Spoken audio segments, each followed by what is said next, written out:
কে হাসে কে কাঁদে, কে তার জন্য হাসতেছে কে তার জন্য কাঁদতেছে, এই দেখার শক্তি আল্লাহ তাকে দিবে।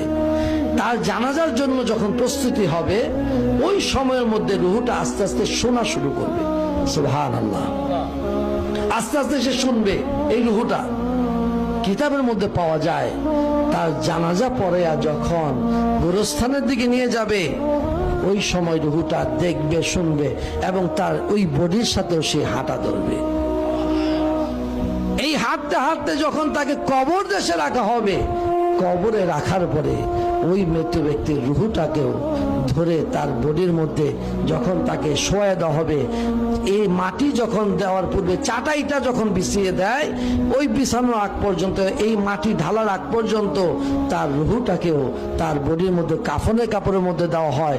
অবশেষে মাটি দিয়ে যখন সবাই 40 কদম